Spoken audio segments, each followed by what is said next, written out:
Alert. CWF is live in 5, 4, 3, 2, 1. I'm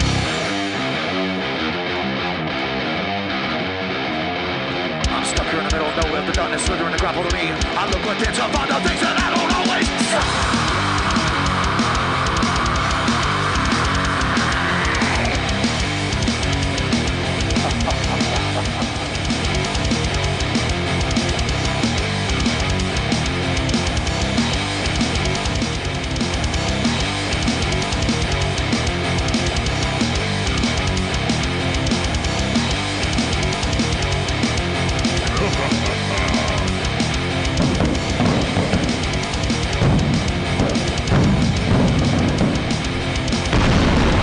Welcome to CWF Mid-Atlantic's night of grudge matchups. Brad Stutz and Cecil Time Waster Scott are in the booth for this 6-man tag team grudge match. And Cecil, it is truly a night of grudges between these 6 individuals. A lot of history and a lot of bad feelings between all 6. Yeah, you have a grudge between the Killbillies and Smith and Weston that goes back several months, and one with Jimmy Parker and Ric Converse that only goes back a few weeks, but a grudge is a grudge, my man. Smith and Weston, the second team in CWF history to defeat the Killbillies in a 2-on-2 tag team bout. They have done it several times, but the first of which was back in August at the finals night of the Johnny Weaver Cup tournament. Perhaps like no one else in CWF history, Smith and Weston seem to have had the Killbillies number. That's right. At the time, we consider that a huge upset. Killbillies and Parker wrestling a great matchup here. It is clear that Aric Andrews has got this team working together. He wants to leave with the W. Like you said, he wants to get out of the opening match. He wants to get back in the tag team title picture. He wants to get back in the top of the card. And right now, they're doing a great job working together.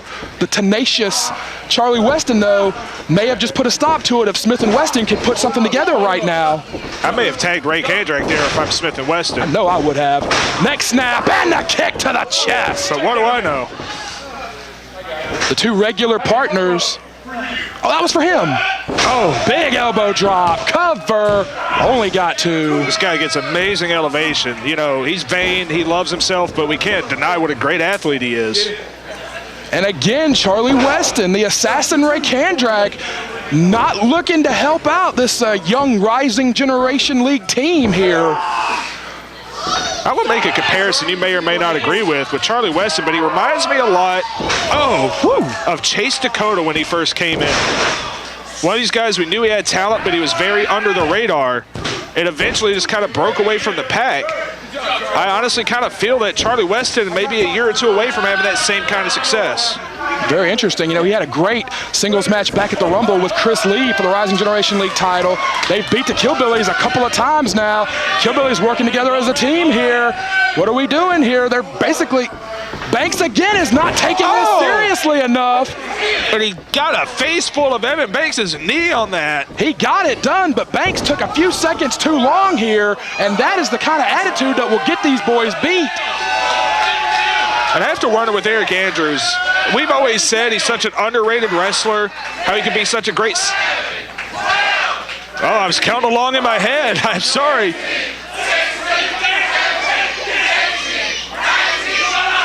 He is still holding Weston up in that suplex. The fans counting along. I would slip in if I was Ray Kandrack or Smith Garrett. Sorry, I had to pause my point so we could hear the fans counting up to 30. That vertical suplex was practically a submission hold. It was. I would have tapped out. You'd have tapped out at 3 or 4. Probably. I get dizzy really easily. But Aric Andrews, he's a single star everywhere else in the state. Maybe he's starting to think, hey, I wonder what I could do on my own. I don't want to put words in his mouth. That's a great point. You know, Evan Banks still lives up in the mountains of Virginia, where the Killbillies manager Bobby O'Neill is currently snowed in up in the mountains of Virginia. A while back, Aric Andrews actually moved down here to North Carolina. He works a lot of dates as a singles wrestler. Maybe you're right. Maybe he's gotten a taste of that. And holds a lot of singles titles in other promotions. Triple dive? Are you crazy? Yeah, I didn't think so.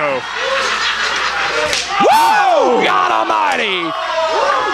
And where is Ric Kandrack? Kandrack, if we can get a shot of it, Kandrack is up on in front of the stage at the entrance. If we can get a shot of Ric Kandrack, he is not helping his partners at all. There he is, good Lord. Playing it smart. That's something that you only learn from being around the coach. I was just about to say, the All-Stars, absolutely, positively, no unnecessary risks. And Kandrack is really showing that off here. I just heard we got 5 minutes left in this time limit. They really need to go ahead and put something together. It took them a long time to mount any offense. Beautiful neck breaker. And Ric Kandrack, if I'm not mistaken, has even been legal in this match. He came right in and clotheslined Aric Andrews pretty much out of his shoes. But that has been it for the Assassin. Yeah, he has very much not gotten his hands dirty in this match. Forearm smash in the corner. And a second one. Smith and Weston, the young team, working well together. Superman punch. Boom. Into the neck breaker. Good looking combination. Cover from Weston. Two. Only two. I think if he would have gotten a deeper cover, he might have gotten something there. Calling for Kandrack. I get the feeling Kandrack only took this match just so he could have a chance at Jimmy Parker. I don't even know if he wants to wrestle Jimmy Parker or just remind him that he beat him about 4 weeks ago at Battlecade. That was an aggressive tag if I've ever seen one. I think he's trying to put this one to bed. All power from Kandrack. And if you recall back at Ultimate Survivor, Kandrack beat Aric Andrews within an inch of his life. Yeah, these two, the final 2 men in the 8-on-8 Torneo Cibernetico. You can watch that match as well as 9 other great matches from 2013 in our Year in Review retrospective that is available now at ondemand.cwf247.com. That was a slick segue. Thank you. Andrews lasted 30-plus minutes against Kandrack. It's like a lifetime. Ooh. And Kandrack is doing his best to go ahead and put this thing away. They have to be cognizant of that time limit.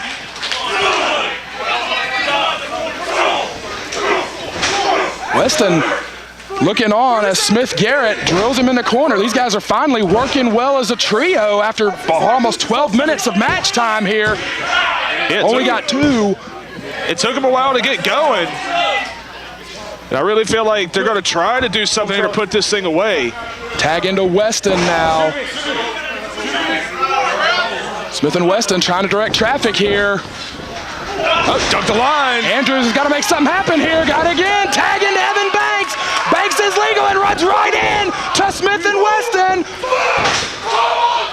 Aric Andrews made it clear weeks ago that they need a win here, and Banks is going to try to make it happen here.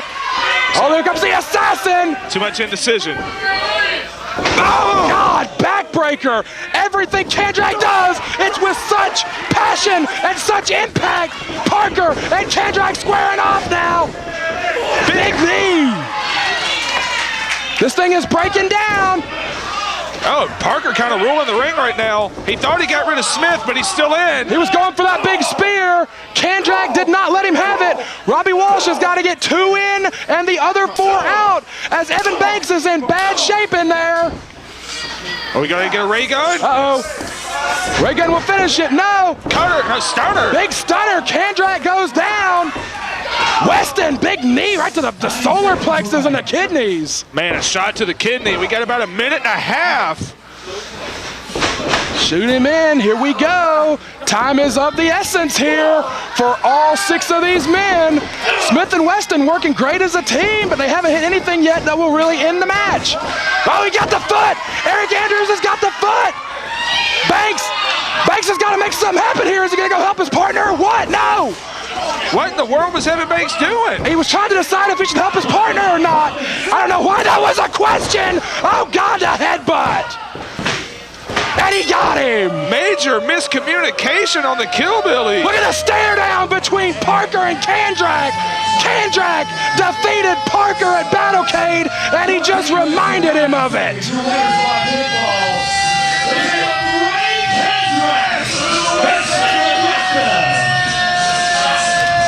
Well, it's the night of the grudges, but the grudge between Kandrack and Parker clearly is not over.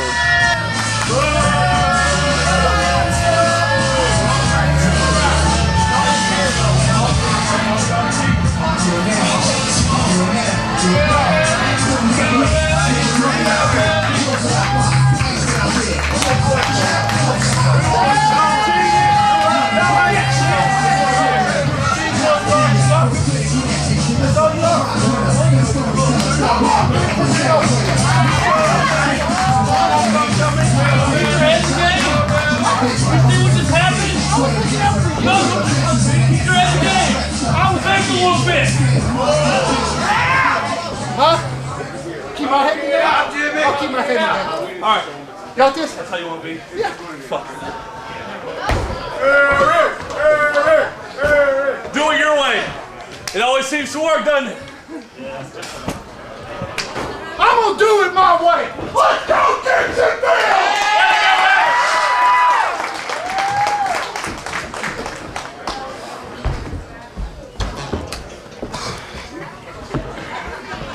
Well, ladies and gentlemen of the Mid-Atlantic Sportatorium, please welcome my guests at this time, the Dynasty!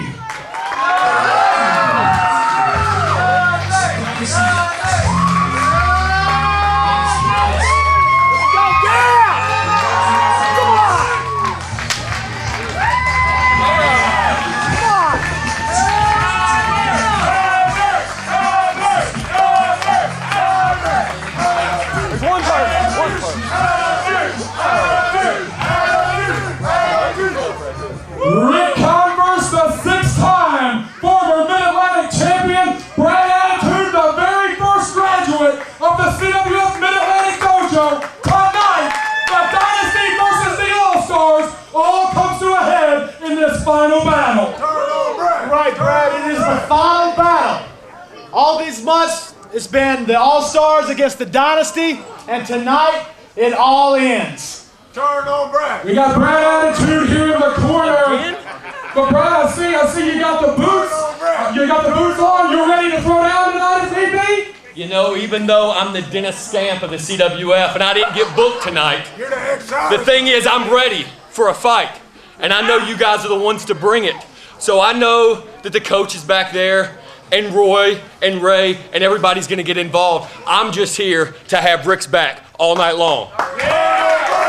Well, now on the subject of that, with this being a one-on-one matchup, with all the All-Stars here, are you worried that this thing could get out of hand? Are you worried that this thing could get so crazy that we don't see a decisive winner in this final battle tonight? I don't know. There's no way it's going to be anything left in the air. We're going to finish it tonight. And as a matter of fact, since Brad Attitude's going to be in my corner, you know Walter Eaton's going to have the coach in his corner, probably going to have the rest of the All-Stars trying to get involved. Why don't we just go and make this a no-disqualification match? It ends tonight. The Dynasty reigns supreme. No excuses. Well, you heard it from the Dynasty. Later tonight, the war between the two supergroups will end. No disqualification at Night of the Grudges.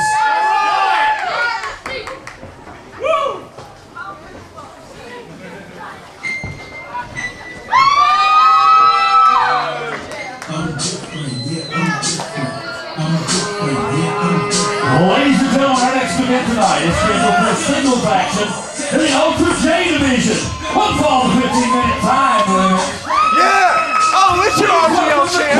I don't have my title on my vest. I don't even need it though. I got my belt. That's all that matters. And you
Stick to something real funny. Stick to 9. Let's stick to 9. Ready?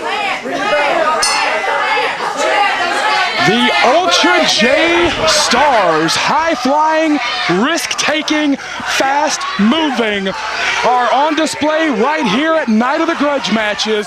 The current Rising Generation League champion, Chet Sterling, taking on Lance Lude in this non-title bout. Of course, Lance Lude has been out of the Ultra J out of the RGL eligibility for a number of years now. The Rising Generation League for in-ring competitors with 3 years or less of professional experience. And Cecil Scott, have we ever had an RGL champion that shows as much promise, as much poise, as much confidence as Chet Sterling? I would say no, not since Ultra Dragon 10 years ago. You know, Chet Sterling won the title in probably the best RGL title match we have ever seen. That was back at Battlecade. Of course, that anniversary supercard featuring Shane Helms against Zane Dawson, Aric Royal against Trevor Lee, Andrew Everett against Chase Dakota, and so much more is available right now at ondemand.cwf247.com. All 30 live events from 2013 and many more from the archives are up. Less than $10 per event, cheaper than a movie ticket, cheaper than it is to get in the door. But you want to be here, you want to see the action and hear the impact right here in the Mid-Atlantic Sportatorium. We are here 30 times a year in Gibsonville, North Carolina, just outside of Greensboro, where we see some amazing wrestling just like this. That is all he got, Cecil Scott. You can ask anybody that's ever been in this building. There is nothing like the atmosphere here in the Sportatorium. Big chop from Lance Lude.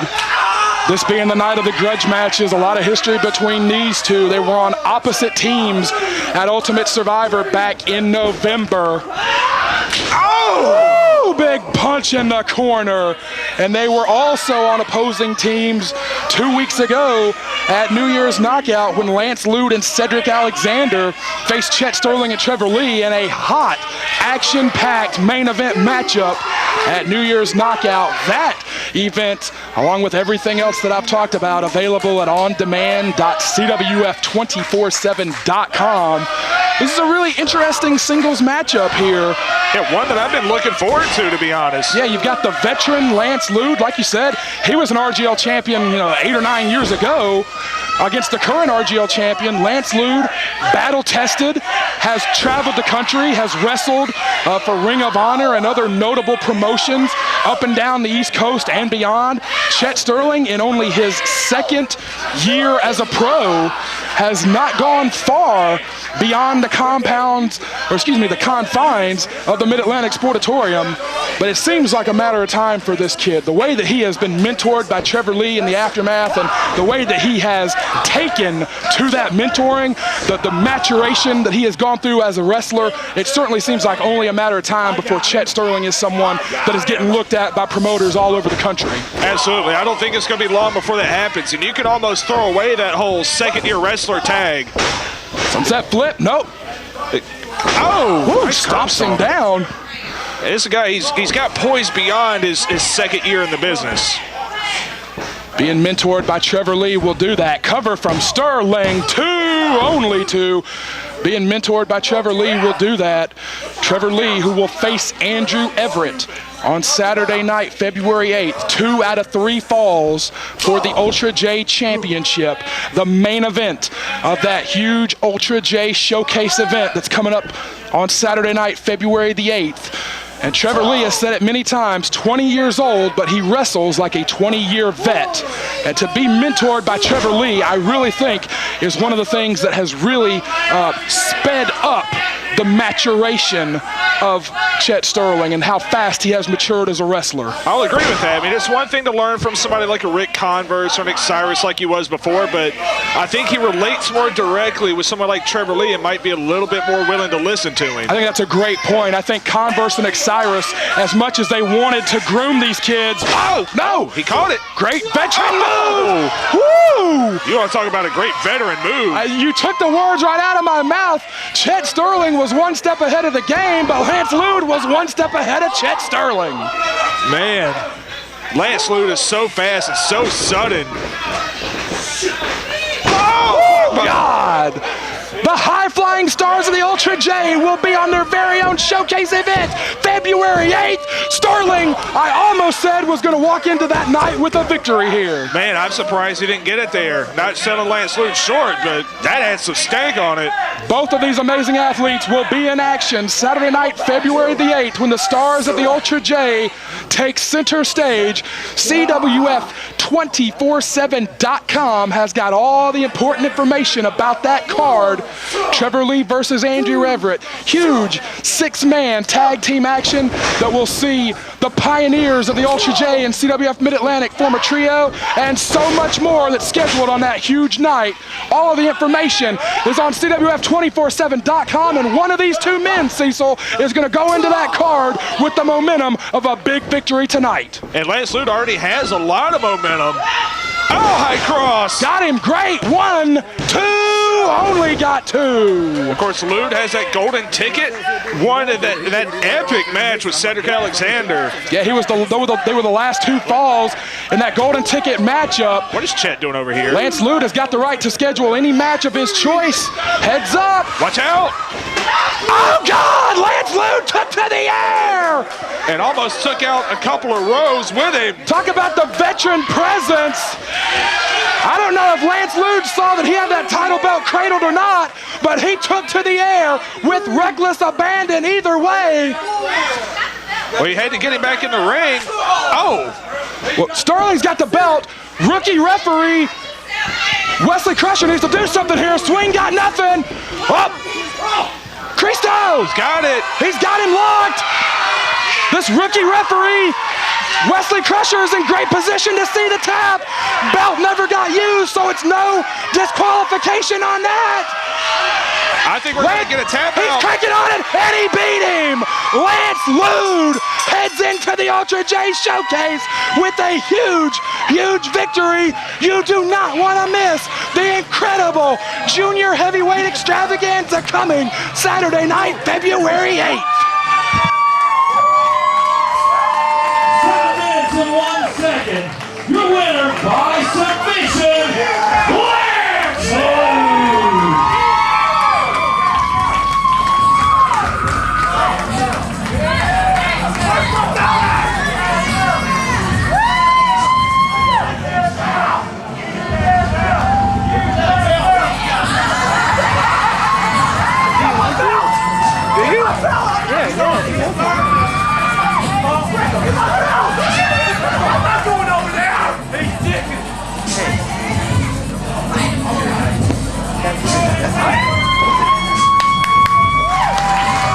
Ladies and gentlemen, this is tag team title gauntlet action. Please welcome your champion,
Not waiting on anything. The Mid-Atlantic Tag Team Champions, Rage in the Machine, say they will defend the belts against 3 teams tonight in a gauntlet match.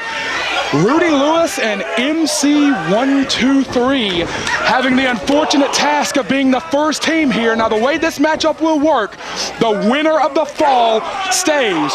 So in theory, hypothetically, Rage in the Machine could lose the belts in this first fall. If that were the case, Rudy Lewis and MC123 would then defend the belts, for lack of a better word, against the second team in the gauntlet. Team number 3 in the gauntlet will face the winner of that match. So there will be 3 tag team championship matches right here at Night of the Grudges, back to back to back. The winner stays. The loser, back to the showers. If this guy wins the tag team titles, I'm quitting the business forever. I'm not sure if MC123 uses the showers, but we'll see.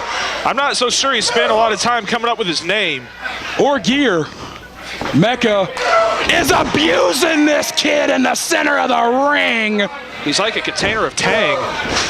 Well, the Rising Generation League, represented a little bit better by Chet Sterling than by these guys. Nevertheless, they have got a huge opportunity here to be tag team champions. But what a mountain they'll have to climb to get there. You know, not for nothing, I still hate Rudy Lewis's guts.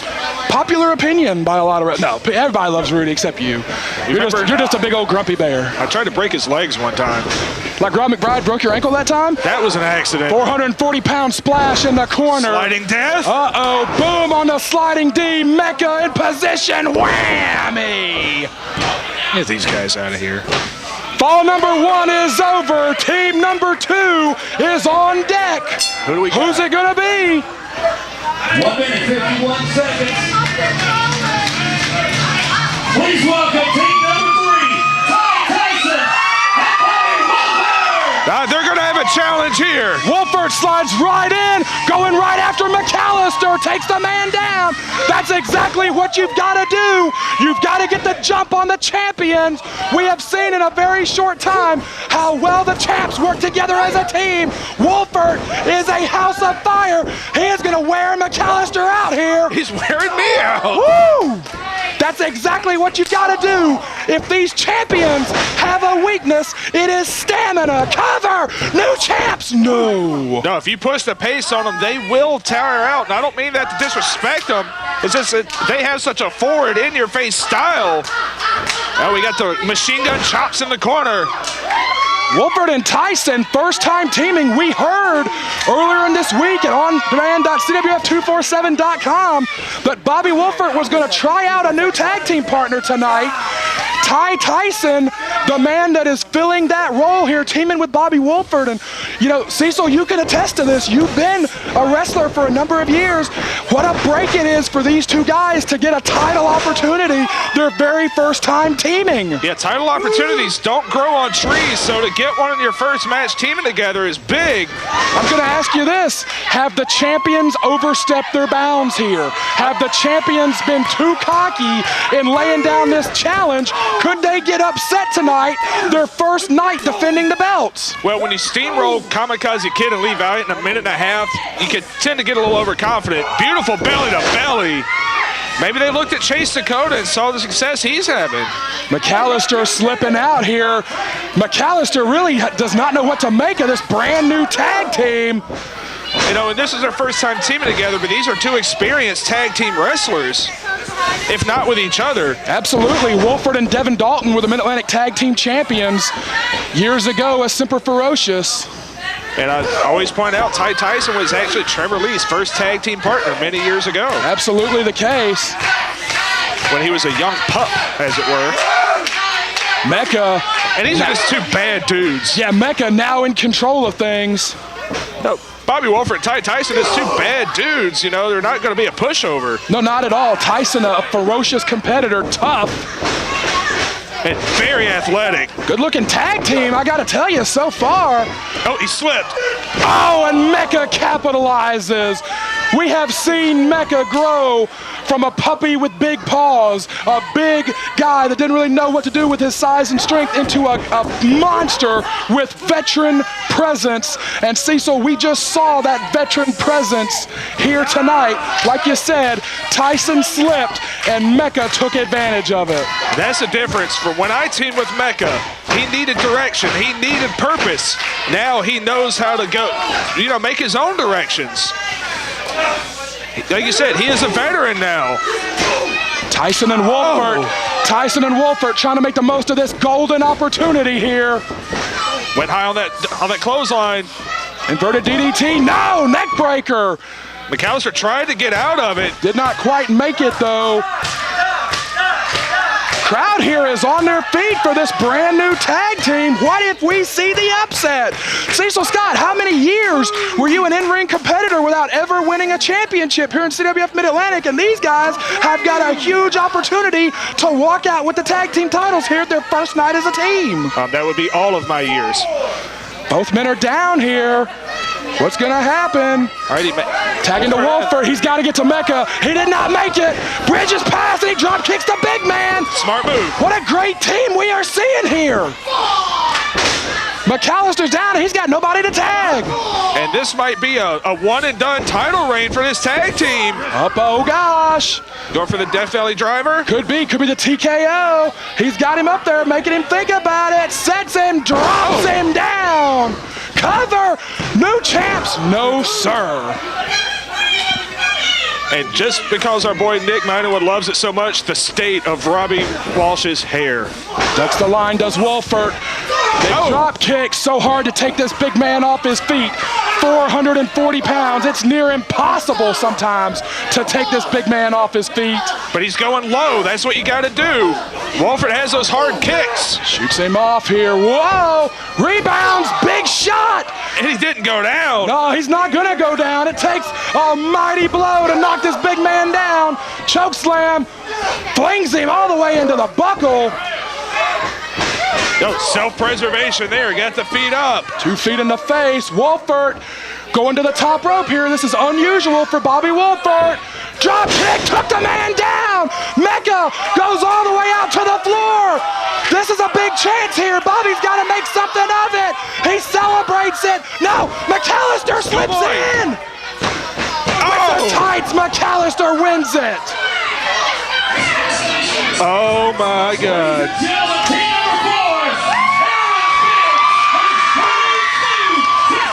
Schoolboy from Chris Lee. 2. Oh my God, they just won the belts. No, he can't. Mecha is down on the floor. Mecha is down on the floor. This is it. Cover. 2. McAllister is by himself. In all the months that Mecha and McAllister have been steamrolling over everybody, there has never been a situation like this where McAllister was captured by himself.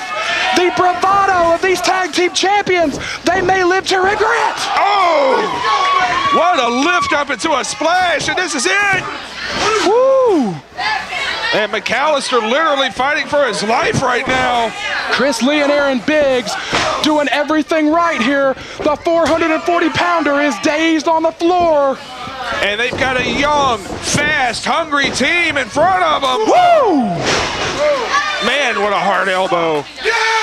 Aaron Biggs taking over on McAllister. 2. And those kickouts from Michael McAllister are getting less and less authoritative every single time. Mecha trying to climb up and he kicked him back down. If the challengers, team number 3, if they can keep Mecha on the outside, they'll have the best chance of anyone of winning this matchup. McAllister is tired. He's swinging in air. I don't think he realizes the big man's behind him. Oh, goodness.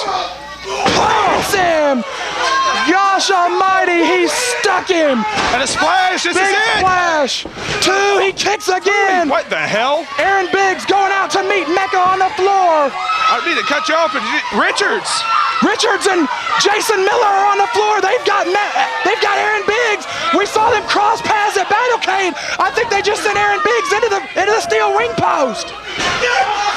Oh, black hole. Mecha drills him with the black hole slam. Sets the man up. He's still dazed.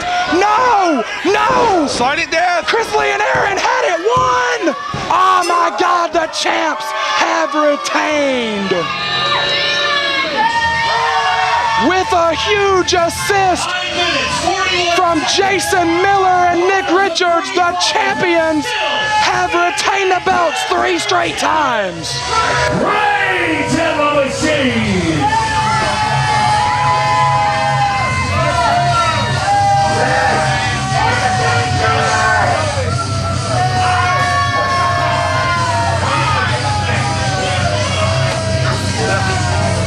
Oh God.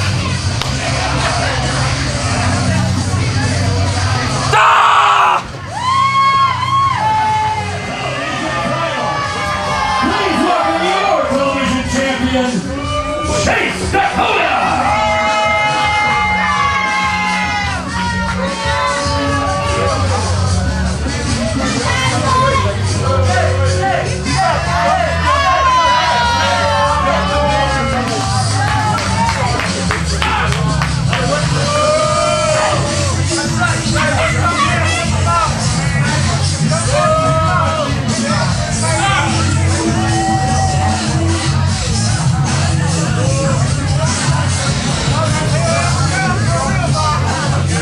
Favorite part. All right, ladies and gentlemen, the television champion will now draw his challenger for tonight. And it can be anyone in the contract to CWF Mid-Atlantic.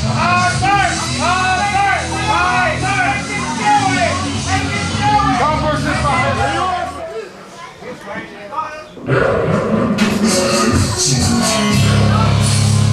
Ladies and gentlemen, the challenger tonight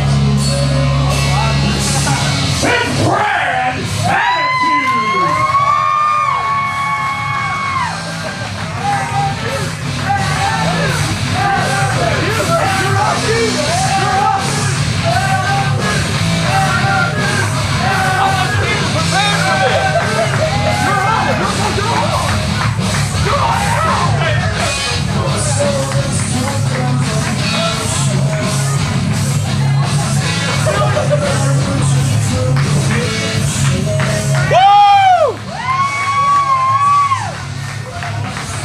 Yeah, do some lights and stuff. Well, Brad Attitude taping up. We spoke to him earlier in the night, and he said he was going to be here to watch Ric Converse's back. I think little did he know that if you're on the active roster, you could get called to duty at any time in this Chase Dakota television title drawing. Hey, he got booked. Yeah, and he didn't even have to practice on the trampoline to do it. But he did anyway. Play it again. Oh, he wasn't ready the first time. I got it. Is he going to lose the gear? Ladies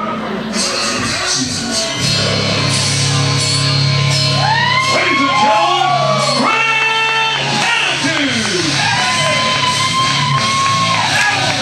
Now he's ready. That music gets you jacked up, you know. Well, this is certainly an interesting situation here. Chase Dakota, in recent weeks, we have seen him try to attach himself to Ric Converse. You know, he says, does Chase Dakota, that he and Ric Converse are best friends and have been friends for years. I've never heard that before.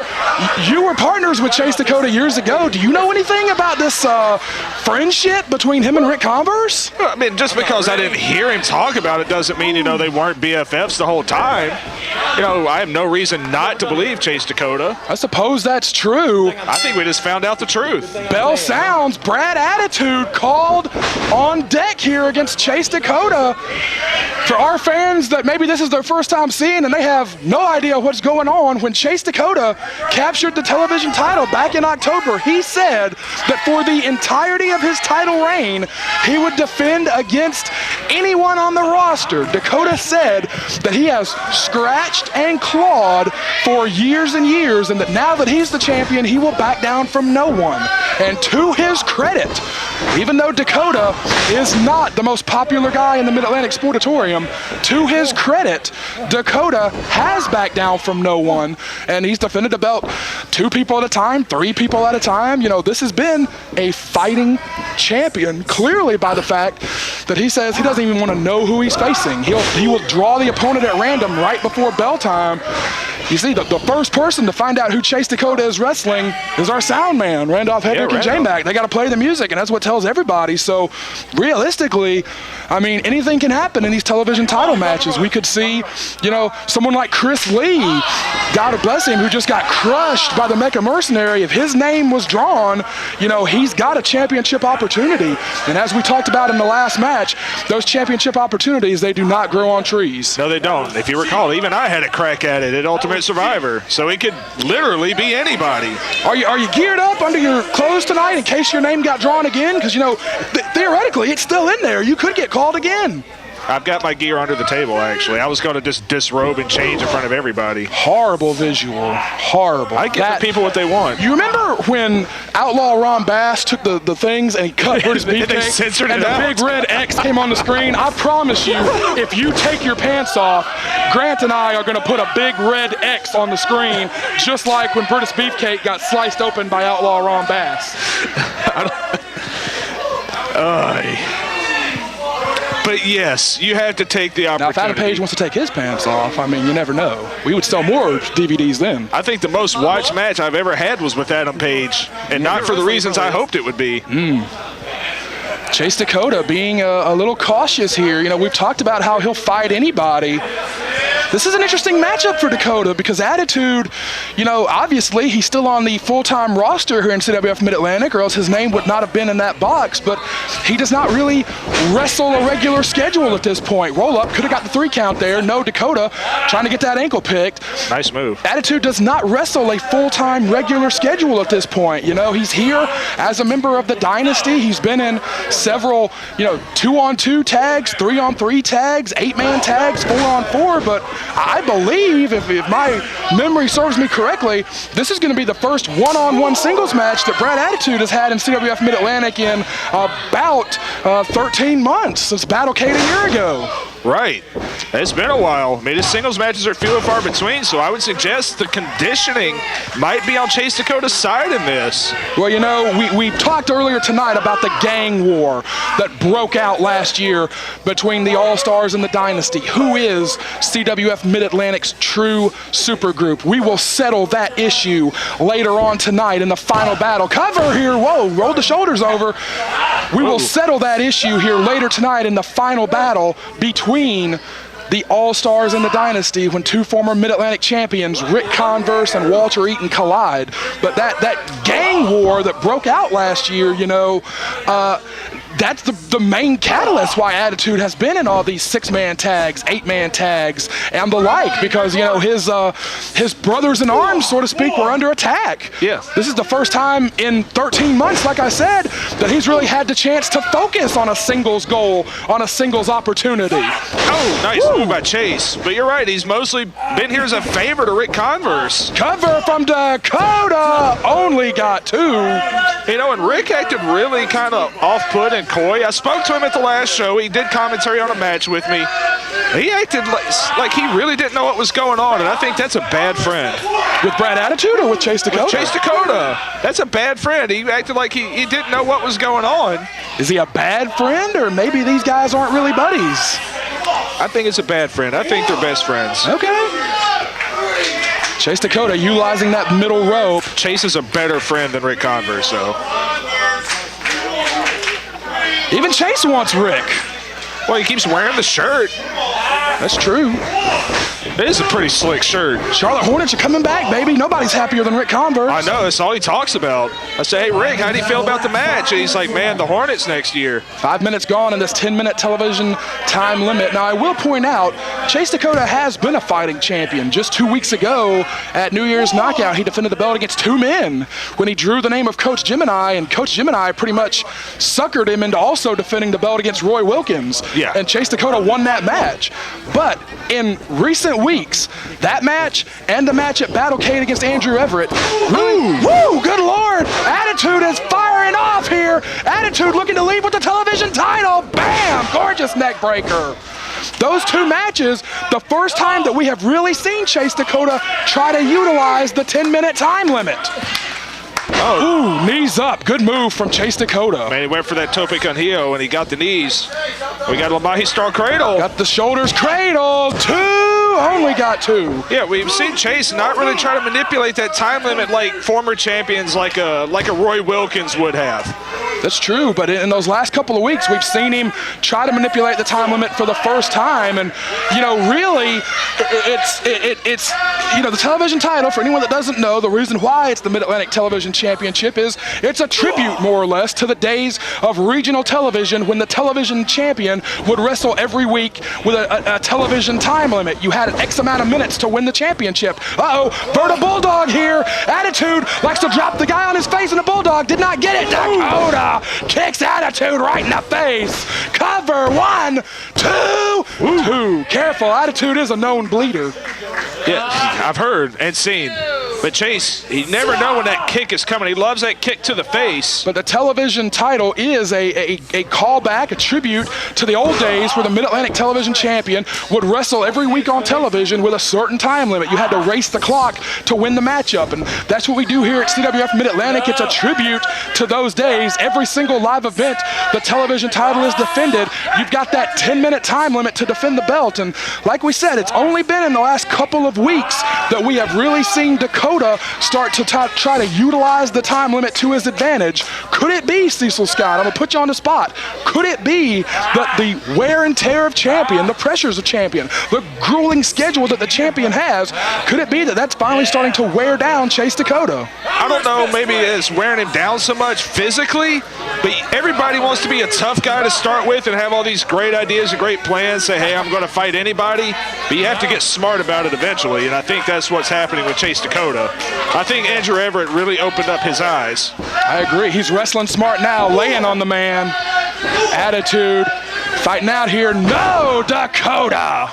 I just think Chase knows eventually he's going to end up finding a guy that comes through that curtain that maybe he can't out-wrestle or can't beat up. We saw it right there. He hit the ropes, went to attack, saw that Attitude was still down, and said, hey, what am I breaking my neck to attack him for? I've got all night. He went for the death note.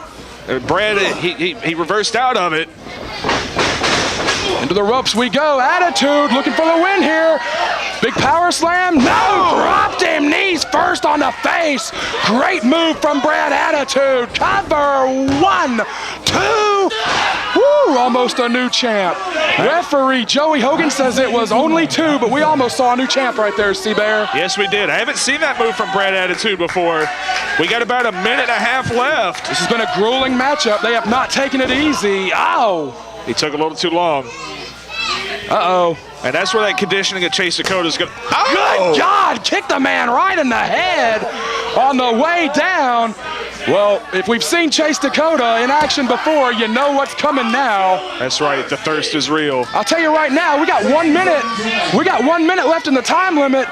Do I dare say that Dakota is using this to kill time off the clock? I can almost guarantee it. Woo! Slapped him right in the face. And everybody's wet.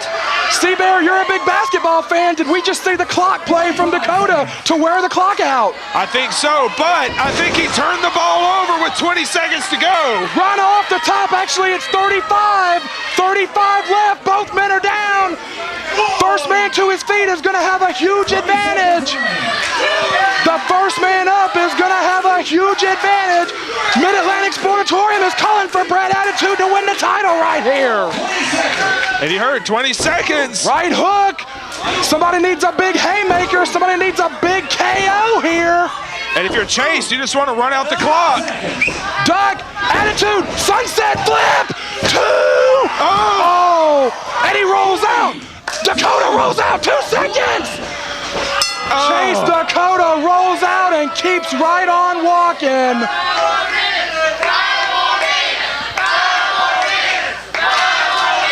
Chase Dakota rolls out and keeps right on walking. With a 10-minute time limit draw, Chase Dakota retains the belt by rule. 10 minutes is gone. The fans here at the Sportatorium do not like it, but 10 minutes is gone. Wait, hold on. Hold on.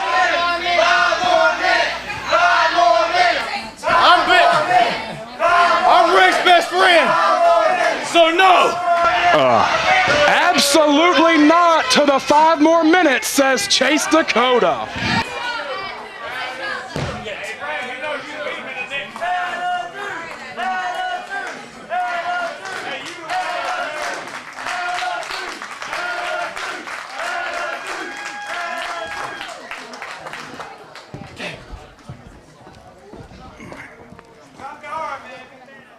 Let him in!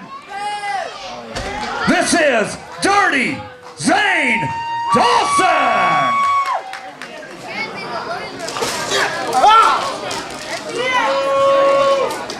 And then one of y'all say something, I'ma hit you. You think this is the only chain match? You think there's only one chain match? I'ma start hitting y'all with this. Come on, Zane! Huh? Don't think so. I dare somebody to say something.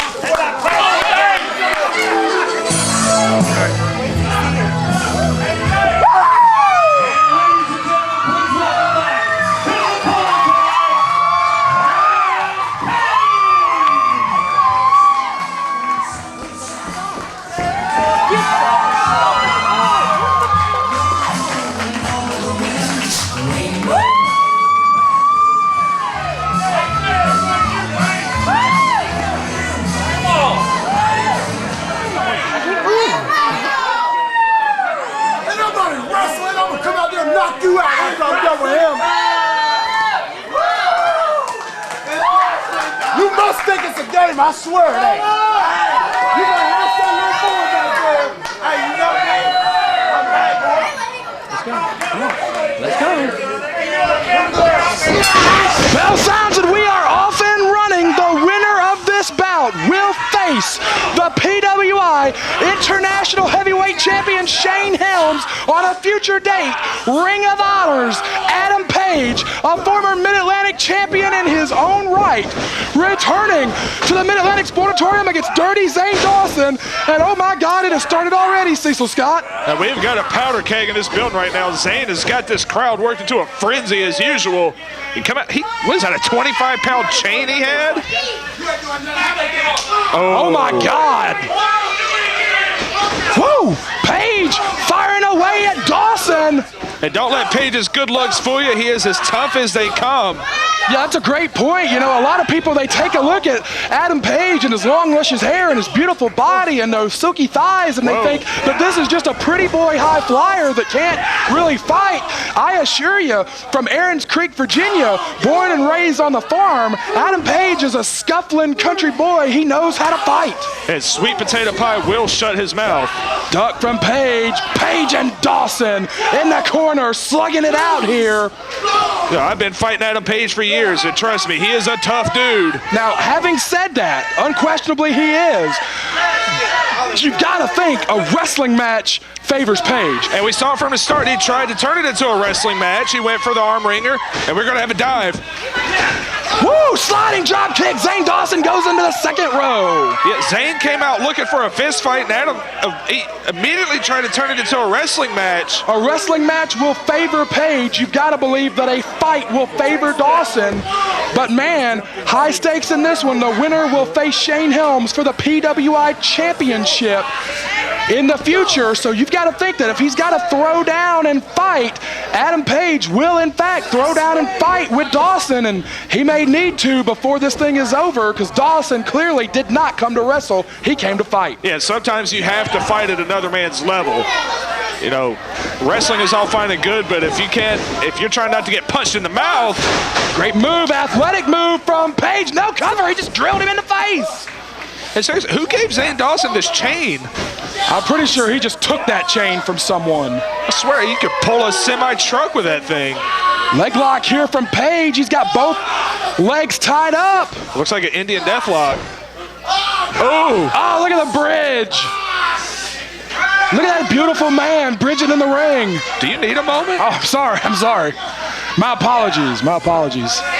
Well, we got the right market for an Adam Paige match, apparently. Hey, now. That's a little too real. Dawson slips out to the floor. Very, very rare that we see Zane Dawson retreat from anyone. Oh, boy. No, he went low, and Adam Paige, he got out of the way. Oh, hard against the apron, the edge of the ring, the hardest part of the ring. And Zane Dawson, he fancies himself as Brody incarnate. And I think that's very, very accurate. Fancies himself. He might be Brody incarnate. He might be the ghost of Brody. Sends him hard into the hardest part of the ring again. You know, if you've never stepped in a wrestling ring, I love every now and then you run into somebody in a restaurant or something like that and they'll ask you how soft it is if there's a trampoline. Cover from Dawson, only gets 2. If you've never stepped in a wrestling ring, it's built, the structure and the way that the support is there, it's built to absorb impact. It's built for that purpose. But Cecil Scott, you can attest, and anybody that's ever been in there can attest, it still hurts like a son of a gun. Yeah, I mean, I've got the medical bills to prove it. It's not, I mean, it's meant to, it's kind of hard to explain. It's meant to be able to withstand that beating, but it still hurts a lot. Yes, but you got to remember, it is planks of wood with this a little bit of padding on top of it. Steel to support it. I mean, it's a structure that's made to be as safe as possible for human beings that are throwing their bodies onto it at, 10, 20 miles an hour sometimes. Think of it as like if you go to a Taekwondo tournament or an amateur wrestling tournament. There are mats and everything, but it still hurts like hell. It's a great, great point. Dawson has got Paige up in the bear hug. Paige trying to fight out. First time we've seen Adam Paige in a while here in CWF Mid-Atlantic. Former Mid-Atlantic Tag Team Champion as one half of the Virginia Bombers and formerly the Mid-Atlantic Heavyweight Champion. He fought off in that title reign, the Goon Squad, the Aftermath. Adam Paige beat a lot of people as Mid-Atlantic Champion.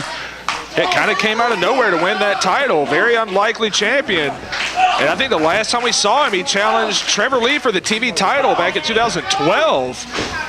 Paige's career has really taken off in the last year. Signed a contract with Ring of Honor. Uh-oh. We get a Tiger Driver? Double underhook is going to be bad here. Drops him over the back. That Tiger Driver would be too pretty for Zane Dawson. I'm going to tell him you said that. He'd much rather break the dude's back. I'm going to tell him you called him ugly. That is not, like you talk to Zane Dawson. That's a good point. Anything more than let him in, I don't really want to say to him. Cover! He only gets 2. You know how bad this dude is? It is like 10 degrees outside. He just hung out outside until we called for him. With his chain. Can you imagine just pulling up to the building and there's Zane Dawson dragging that chain around looking like he just committed a murder in See No Evil 2? Man, he's like the ghost of Christmas past. For our fans that are watching us for the first time here, Zane Dawson was invited to CWF Mid-Atlantic over a year ago, and in a very short time, he pretty much spat on everything we stand for. Did not fight with honor, did not handle his loss to Aric Royal for the Mid-Atlantic title well, destroyed the lobby, wrecked the place, and said that he would tear CWF Mid-Atlantic down to the point that when Aric Royal, Shane Helms, and others have demanded matches with Dawson, we make Zane Dawson change outside in his car, roll in reverse here, shoulders are down, only 2. We make Dawson change outside in his car. We can't have this guy in the locker room, literally. We cannot produce an event with Zane Dawson in the locker room because he will antagonize everyone. No, he cannot be around other humans. I mean, that's just how it is. So the trade-off that was made, like I said, Aric Royal demanded another match with Zane Dawson.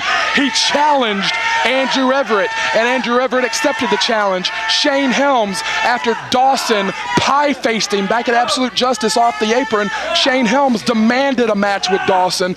When these situations occur, he's a hell of a competitor and a hell of a tough man. Yes. So we'll book him, we'll make sure he's here, but he's not, like you said, he can't be around other humans.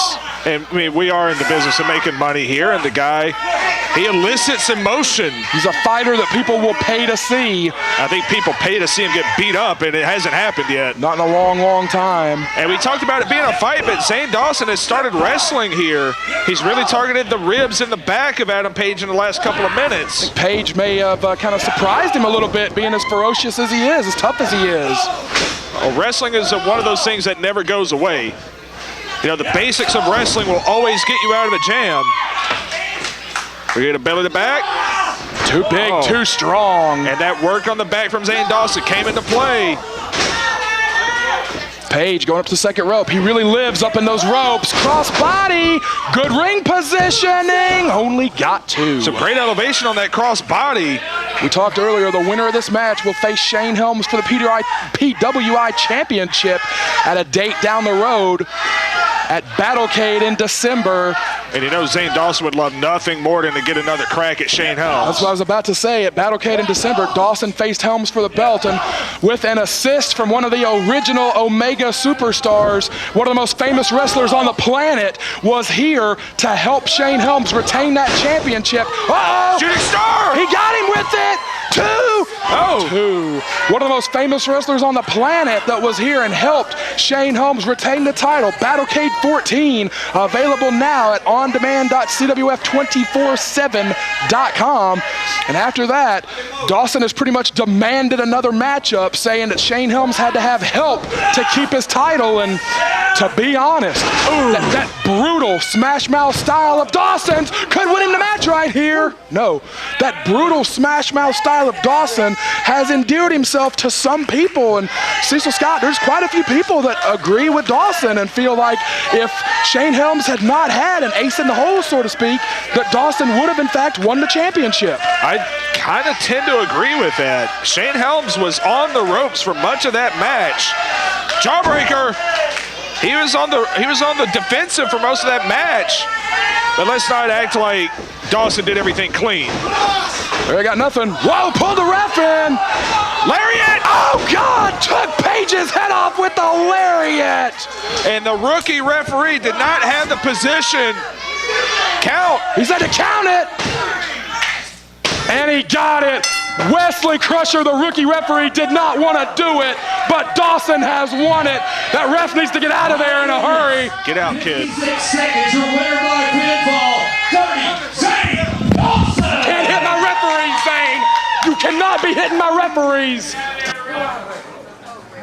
Okay. I know.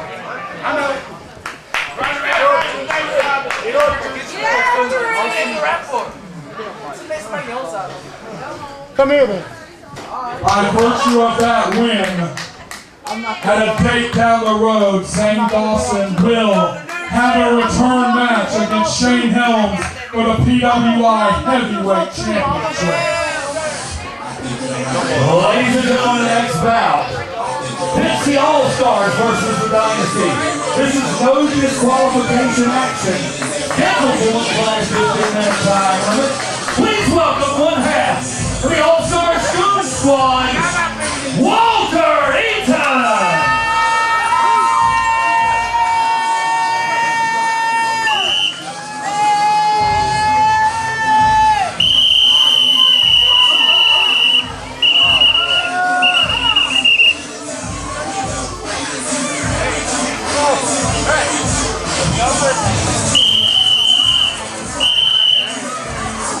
Tell you what, I am sick and tired of hearing about the Dynasty, Ric Converse. A Dynasty is the Red Sox. That's a Dynasty. A Dynasty is the Yankees. That's a Dynasty. The only Dynasty that Ric Converse and Brad Attitude got is a dynasty of going to old jazz clubs to pick up 55-year-old women that are spending their divorce settlement trying to pick up good-looking guys. That's your dynasty. And tonight that dynasty's coming to an end. Won't be no 55-year-old women smoking them 120s and sipping on vodka. It's gonna be a night that Ric Converse is the only thing he's ever gonna get again is a big fat lip from the coach.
Oh boy, here we go, Converse and Eaton, the final battle between Dynasty and the All-Stars. This issue that has been brewing for months and months, and they are slugging it out right away, Cecil Scott. And that's kind of been a bit of a theme tonight, guys. Just as soon as the bell rings, going tooth and nail.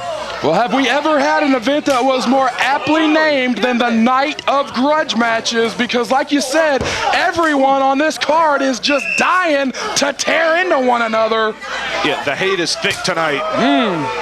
Of course, our longtime fans will know that the All-Stars returned from a sabbatical back in September and immediately targeted the Dynasty. They faced off in 8-man tags, 3-way tags, Torneo Ciberneticos, but pretty much everything in between. It all comes down tonight between these two men. And, you know, we talked about Ultimate Survivor earlier tonight. At Ultimate Survivor, we saw in that 8-on-8 Torneo Cibernetico, it was these two men. Walter Eaton broke free from the pack and dove on Converse before the bell even rang. Back at Ultimate Survivor, that match available on Ultimate Survivor and available on the 2013 year in review. The bad blood between these two, Cecil, has been strong for a long, long time. It has. We should remind everybody real quick, this is a no disqualification match, as we saw earlier in the interview. And you're right, this is not a recent development. This goes all the way back to 2007. This was the main event of Battle Cave that year. Walter Eaton won his first and only heavyweight title that night. Carried it for a year up until the following Battlecade.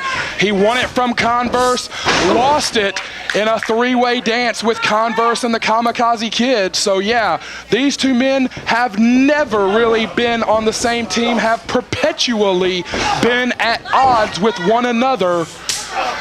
And it's kind of fitting, it's kind of appropriate that it comes down to these two men, two former Mid-Atlantic champions here in this final battle between the Dynasty and the All-Stars. The two of the pillars of this promotion for years and years.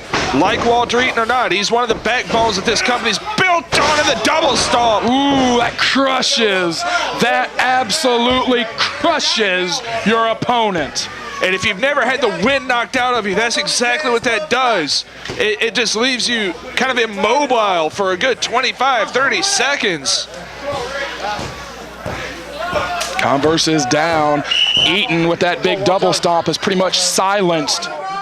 Great shot of the coach watching intently here as Eaton is in control of Converse. Converse, 6-time former Mid-Atlantic champion, more than anyone in history. Back to the arm. Oh, chicken wing slam. You never see that anymore. I love that move. Cover 2, only 2. Says referee Joey Hogan. A very Tully Anderson-like move. Tully Blanchard-like move. Tully Anderson was a heck of a hand too, brother. There was a Tully Anderson? No. I was thinking we cloned them together. Eaton trash-talking Converse. You know, we talked about the history between these two men.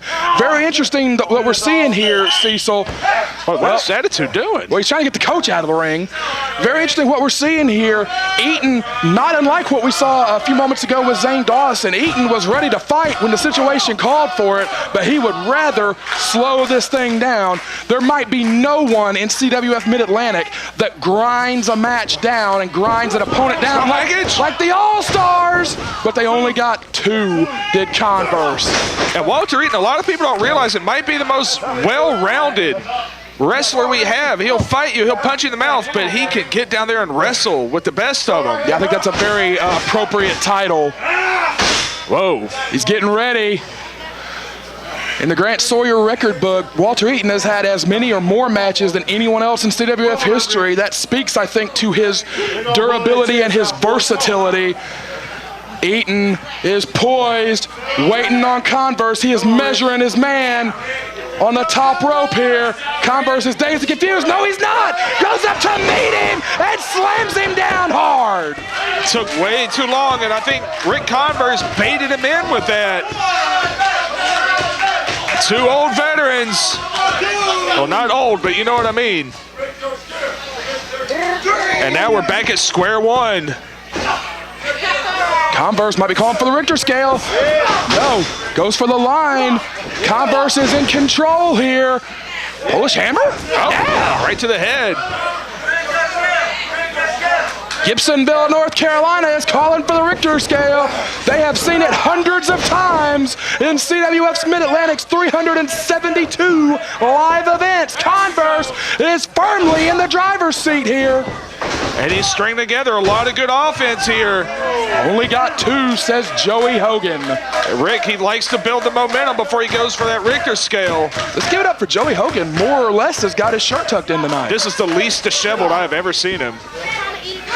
He was at Troxler levels earlier. Sky high, no. Oh, Eaton goes right to the eyes. Is he going for a Richter scale? Come on now. No, Converse. If there's one move Converse knows how to counter, it's the Richter scale.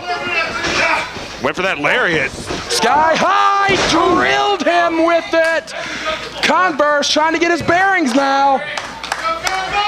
You can tell that the beating that Eaton has given him is, Roy Wilkins. Wilkins with the punch. And remember, it's no DQ. It is no DQ, and you can tell that the coach had people at the ready. I didn't even know Roy Wilkins was here tonight. And neither did Brad Attitude. Otherwise, I feel like he would have cut him off. Attitude is outnumbered 2-1 out there. And we might get a double count out. Oh no, we got to see a winner in this one. I dare say that if that were to happen, we might have to call an audible and call for a restart, because this war that has gone on for months and months has got to end. We have got to see a winner and a loser. Oh, he's got the brass knucks. Eaton's, the coach, we just got a great shot of it. The coach just handed Eaton the brass knucks, the calling card of the All-Stars. Attitude has got Eaton in center ring. Coach is going crazy. Coach is calling for reinforcements. Kandrack. Oh man, the assassin is in. They've got Brad Attitude down. The coach is on top. The coach is on top of Converse. They've outnumbered Attitude. They're intimidating the official. And we got a damn melee in the ring right now. And there's nothing Joey can do. It's no disqualification. Brad, look in the ring. Wait, hold on. I don't know if we got it on camera, but Chase Dakota's in the ring. Oh, God! The flying knee on Walter Eaton. Dakota just drills Eaton with the knee. Rolls out to Attitude. No, he did not go to Attitude. Chase walked away. And he's stronger, but he got the Richter scale. Converse drops him down. The goons don't know what's happening, and he beat him. The Dynasty has won the war. With an assist from Chase Dakota? With an assist from Chase Dakota, the Dynasty wins the war here at Night of the Grudge Matches.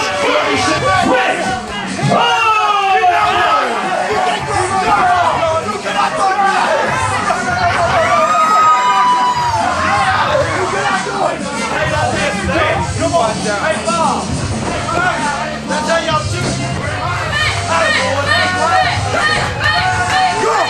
I'll fight you right now.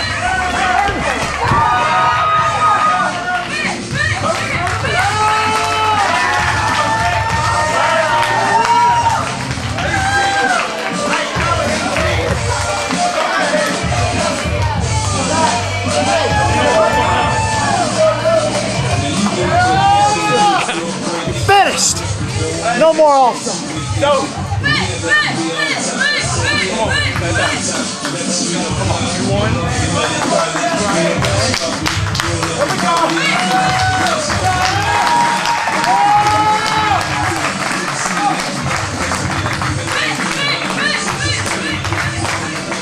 Now, Gibsonville, if you will please welcome the man who's going to join me in the booth for this next match. Mid-Atlantic Sportatorium, welcome your Mid-Atlantic Heavyweight Champion, Aric Royal! Make some noise, Gibsonville! I can't hear you! I can't hear you!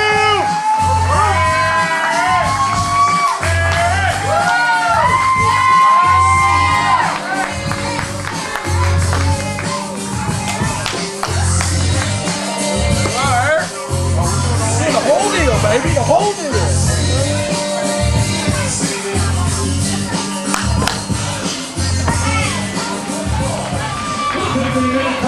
minutes, please welcome back, Manny Garcia! It's time for Manny! Shut up! Shut up, you piece of crap! It's Manny time! That's exactly what I'm talking about! Rookie! Okay, here! That's the home man!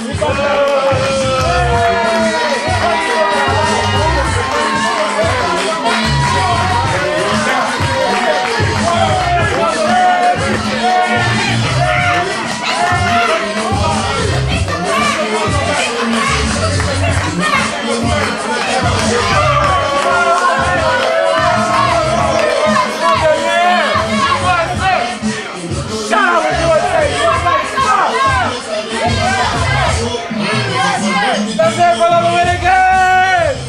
Yeah! That's what I'm talking about!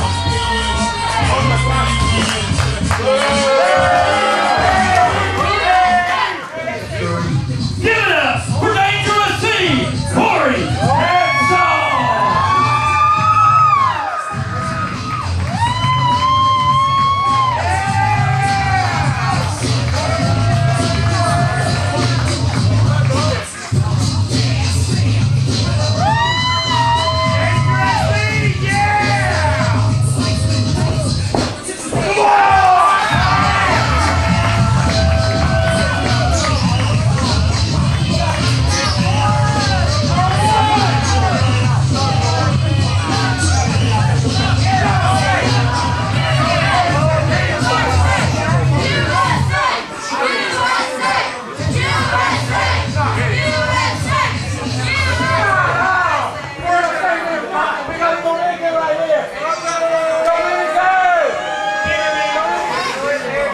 Beautiful day in Manny's.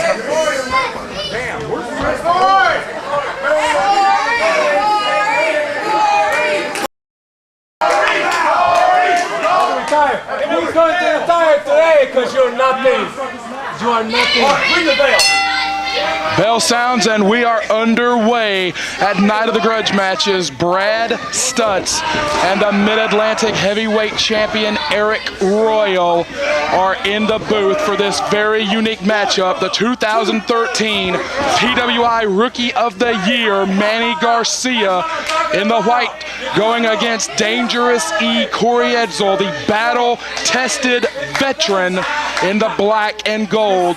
For anyone that does not know the history, Dangerous E, Corey Edzel, the longest reigning Mid-Atlantic Heavyweight Champion of the modern era, 13 months and 25 days.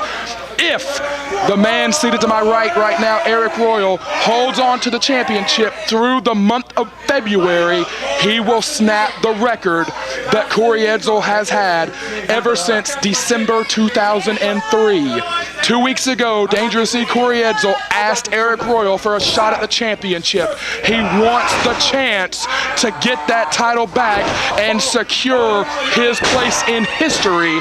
He was interrupted by Manny Garcia, and the challenge for this matchup was made. Two heavyweight contenders in this bout, and we've got the champ right here with us. I'm going to put you on the spot here. Is there one or the other that you would rather defend the championship against in the month of February? Brad, you know me, and honestly, it really doesn't matter. I'll fight anybody, anywhere, any time of the day, any day of the week. I don't care if it's 2 o'clock on a Sunday morning, you got to get ready to go to work because you're working graveyard shift. If you want to face me for the Mid-Atlantic Heavyweight Championship, you know where to find me. I'm not a hard man to find. That has been your policy ever since you won that championship about 13 months ago. In the first 30 days as champion, you defended the belt 3 times, a record that no Mid-Atlantic champion has ever done. Defended it constantly against the likes of Trevor Lee, the television champion Matthew De Niro, and many, many others. And it was the Rookie of the Year, Manny Garcia, that got the last shot at the championship 2 weeks ago at New Year's Knockout, prior to Corey Edzel kind of saying his piece and requesting a title shot. Aric, I know you're very involved in the training program here at CWF Mid-Atlantic. the CWF Mid-Atlantic Dojo, the wrestling school that we operate here at the Mid-Atlantic Sportatorium, you have got to be impressed with the poise and the presence and the way that this young rookie Manny Garcia carries himself. He does not come off as timid like you see a lot of rookies. He does not come off as hesitant like you see a lot of rookies. He is very much in the game and in the zone, despite only being a professional for about 9 months now. Yeah, Manny Garcia is a very, very, very talented individual. He took me to the limit. Last time, if you didn't catch New Year's Knockout, you need to go check that out. He does get a little hot-headed, though. So as a rookie, you know, that can get to him a little bit at times. But, I mean, he's got all the tools there.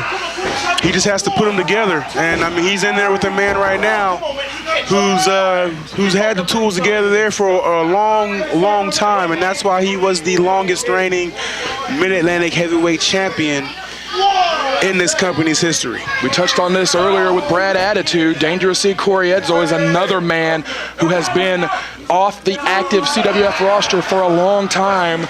He was in WWE developmental system for a number of months, was badly injured there, and forced to come back home. When he came back to become CWF Mid-Atlantic's commissioner, he essentially pulled himself off the active roster after that injury that he suffered in the WWE's developmental system. Resigned as commissioner last year when he finally, after putting it off for months and months, spine buster plants him in the center of the ring. He resigned as commissioner when he finally had to undergo major surgery, and ever since he underwent that surgery last summer, he has gotten himself in great fighting shape. Our longtime fans will know that when Edsel was the Mid-Atlantic champion, he weighed upwards of 400 pounds. At different points in his career, he weighed upwards of 500 pounds. Edsel has trimmed down.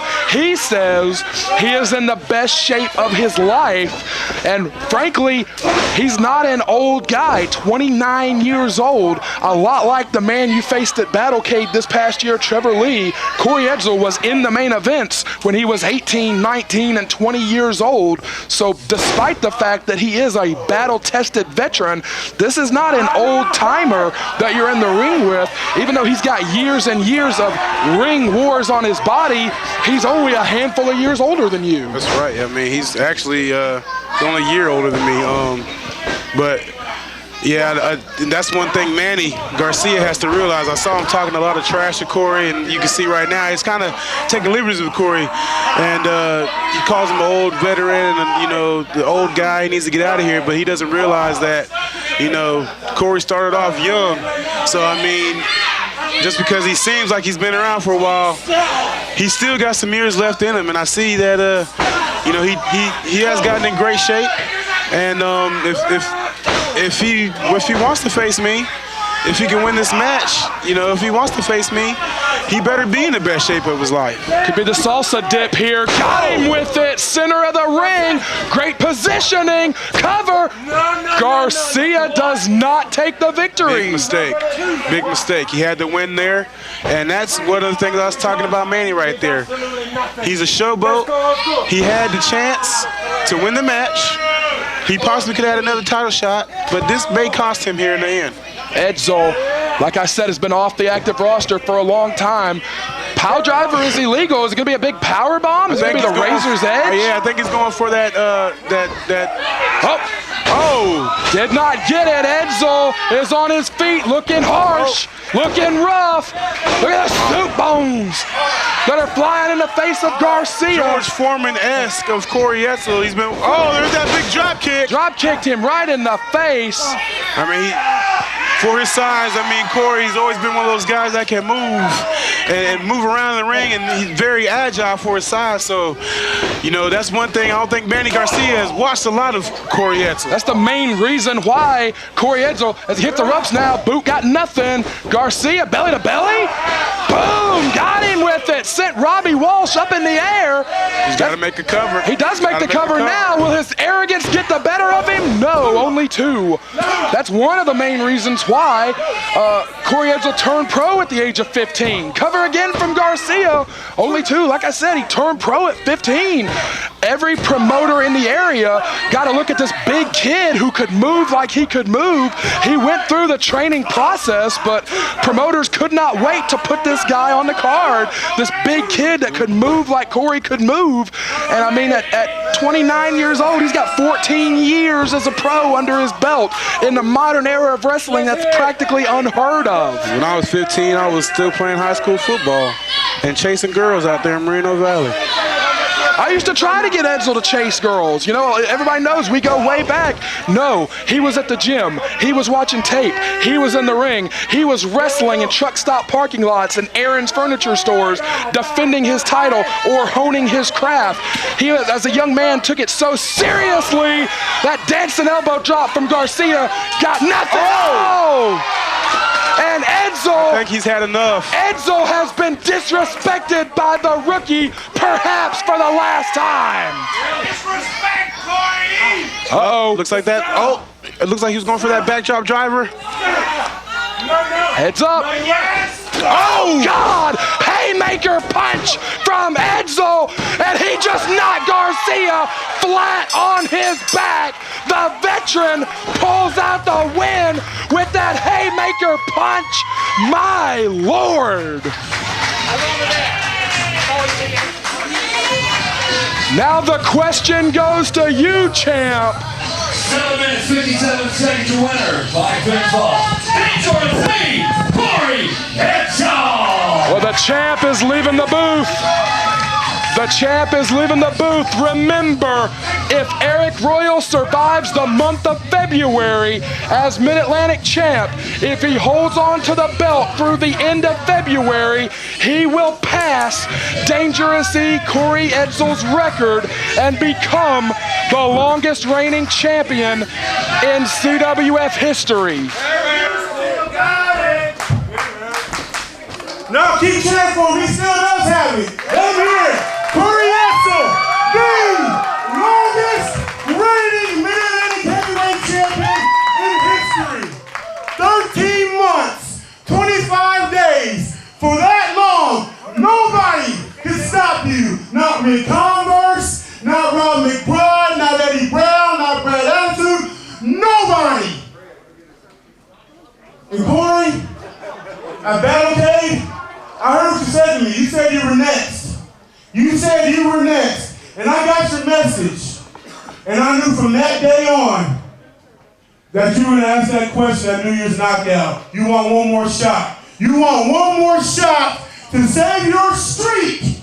And you want one more shot. Aric's going to beat your streak. To be the Mid-Atlantic heavyweight champion. Aric's going to beat your streak. February 15th. End of an era. It's going to be end of an era one way or another. Either your streak is over or you become the new Mid-Atlantic heavyweight champion. So Corey, if that didn't answer your question, the answer is yes. I will gladly accept your challenge at end of an era. Aric's going to beat your streak. Aric's going to beat your streak. Aric's going to beat your streak. I want to make sure one thing. I don't want you to walk in February 15th and take me lightly. Because if you do, you'll wake up February 16th without that title. And then you meet face to face on the 15th. I don't want you to look at me as a mentor, as a guy that paved the way for you. I want you to look at me as a #1 contender. And if you just back off 1 second, I'm going to beat you. But just to make sure you get my point, February 15th, I want beast mode.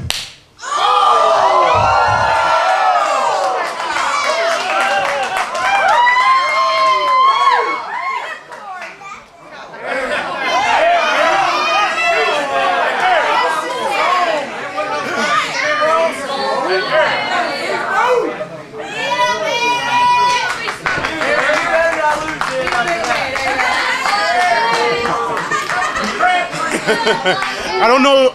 I really don't think you know who you're talking to, Corey. I really don't think you know who you're talking to.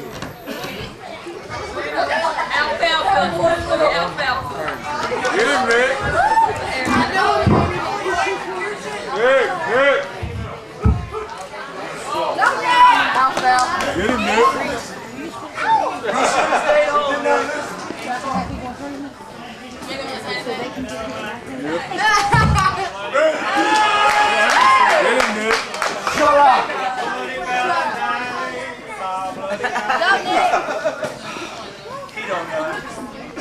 You want it, right? One way or another, it's over tonight. Tag me like an animal man. Ladies and gentlemen, all right, the ring lost call. Please welcome his opponent tonight, Donnie Dollar!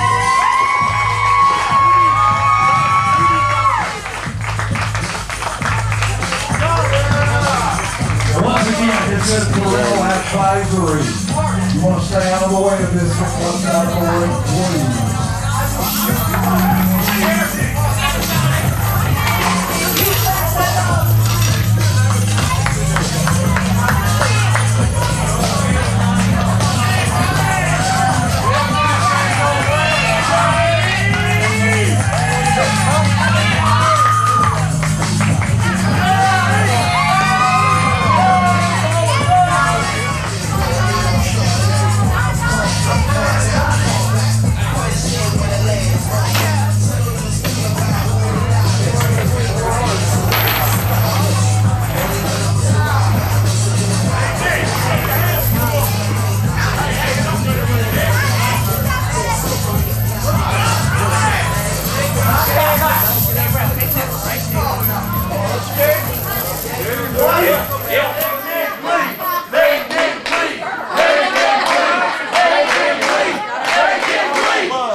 Since tonight, and I'm walking out of here!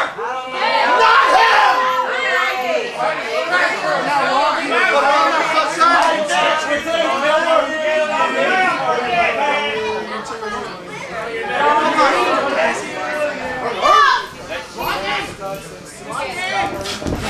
Richards swings and gets nothing, and Richards is gone. Richards went for one big shot with that chain, and Richards is gone. And he wanted no part of hooking that collar around his neck either. Bell has sounded. We are off and running. Robbie Walsh has got to latch these two men up with that chain, with that dog collar. Robbie Walsh needs to be proactive in attaching the dog collar. Yeah, Robbie needs to take that collar and put it on him. Somebody needs to. Look, Jason Miller's out here. Jason Miller. That's why Nick Richards was wasting time. Oh my God, Donnie just kicked Miller right in the face. Richards, well, plan A with that chain did not work. I dare say that plan B with Jason Miller did not work. I don't know if there is a plan C.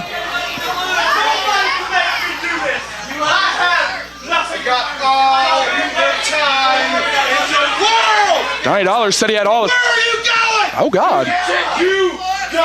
None of you deserve this. Oh my God, Richards is leaving? Are you freaking kidding me? Wow. Richards is leaving? Robbie, do something. What is this? Aaron Biggs. Oh God. Aaron Biggs. Aaron Biggs and Chris Lee. Aaron Biggs and Chris Lee were robbed of the Mid-Atlantic Tag Team titles tonight by Richards and Miller, and they are holding on to Richards. Richards is trapped, and he's about to be trapped for the rest of the night. Dollars is locking Nick Richards in that dog collar. Miller. Richards cannot get away. This is it. The final battle is going to be on. And he will be no more than 8 feet away from Donnie Dollars at any given time. Oh God. And the reality just set in for Nick Richards. And Dollars is slugging away at Richards. The bell has sounded. Oh, Chris Lee and Aaron Biggs have gone to Jason Miller. Chris Lee and Aaron Biggs have got Miller. And is this? Aaron Biggs has got handcuffs. What in the world? And they're making sure Jason Miller is not going to be a factor in this match. They are latching Miller to the turnbuckle.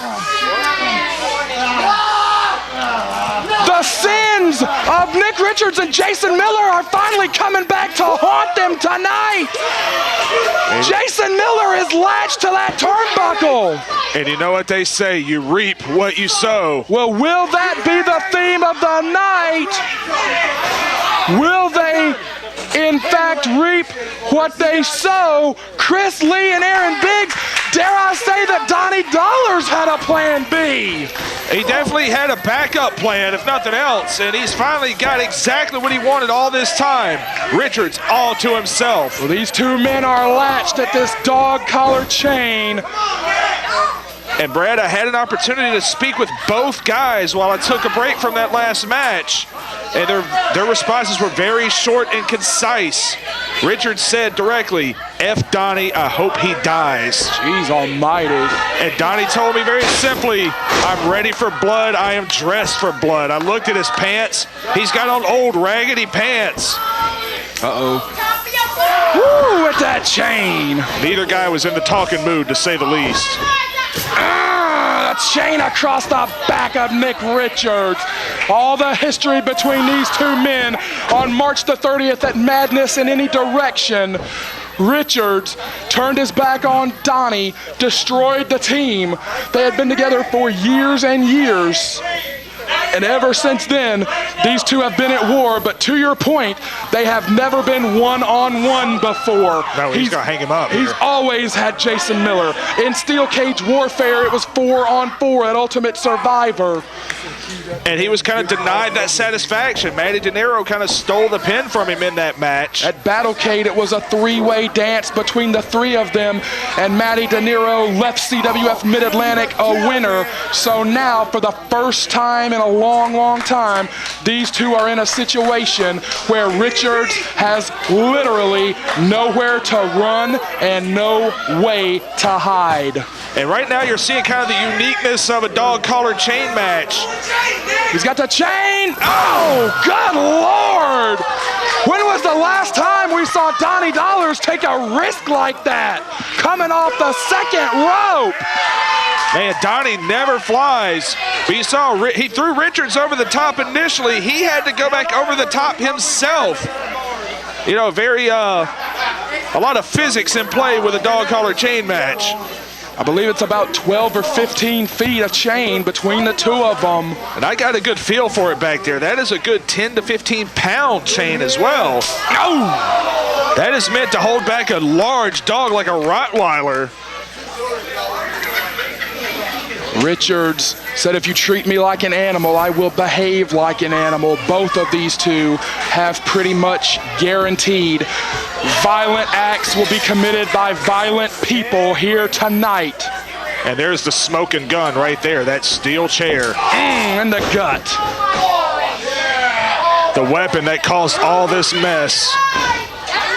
Oh, Miller able to do something, still handcuffed, and Donnie goes over the top rope.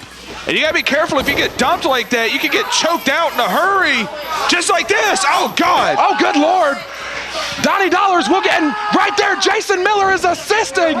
Richards may have just beat the system here. If he stays on that side of the ring, he can still use Jason Miller as an asset. And one thing we should point out, a dog collar chain match, you still fight to a pinfall or submission. It is not like a strap match where you have to hit the corners or anything like that, or a Russian chain match. Correct. It is pin or submission only. It is one fall to a finish, or dare I say, perhaps, until one man can no longer get up. Richards instinctively took off for the ropes, but he's tethered by that chain. Yeah, he was thinking about a dive there. Once again, like you said, the dangers of the dog collar, the uniqueness of the dog collar. First time ever in CWF Mid-Atlantic history, and you saw Richards was thinking about going to the outside, but he can't. He's only got 15 or so feet and he can move. Richards climbs over. They're right. Thought he was going to dive, but like I said, that was just the physics of the chain match. You had to go back over the top. Oh, right with the chain, right to the head of Donnie Dollars. Look at the sadistic look on the face of Nick Richards, and he is peppering him with that chain. Just measured him. Look at the cold stare of Richards, matched by Jason Miller. Miller is stuck to that bottom turnbuckle, but both of them are staring at Donnie Dollars, who is down on the floor. Jason Miller trying to do anything to get free. I got to give props to Chris Lee and Aaron Biggs. That's a smart move. Forward thinking in that one. Miller's got virtually. Oh Jesus. It did not take long. A couple of mighty blows from that chain have busted Donnie Dollars wide open. And we've seen some famous dog collar matches over the years, and this always happens. You remember Piper and Valentine back in '83. Valentine lost an ear in that match.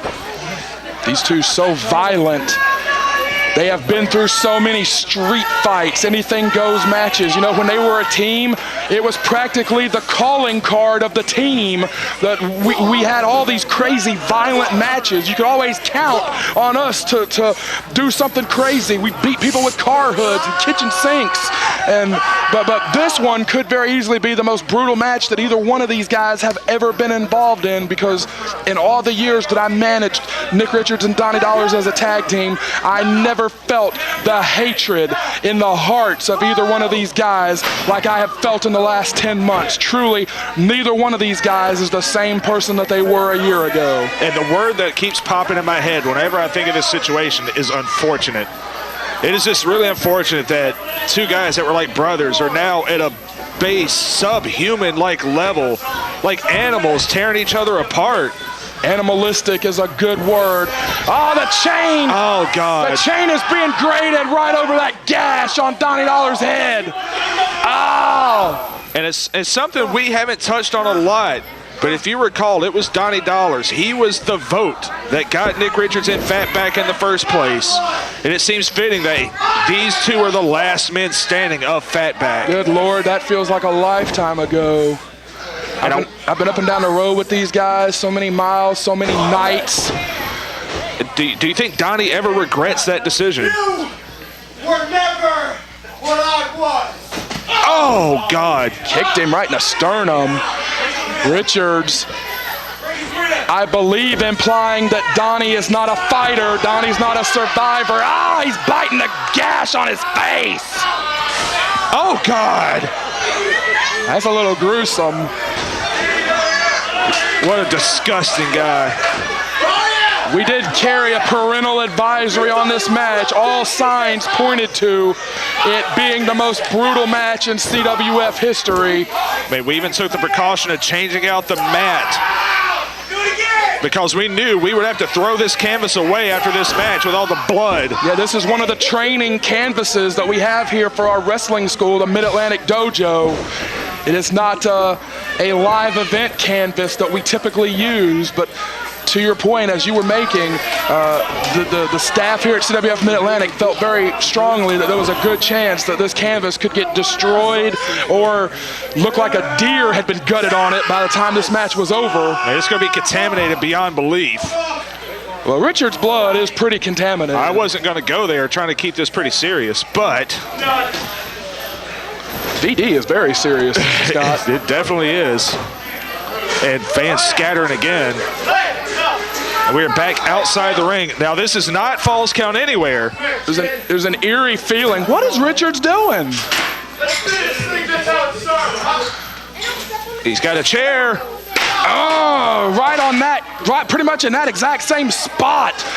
On March the 30th was where Richards drilled Donnie Dollars with chair after chair after chair. Definitely the scene of the crime. We got some staff, some of the officials in that corner trying to keep people safe. He stopped.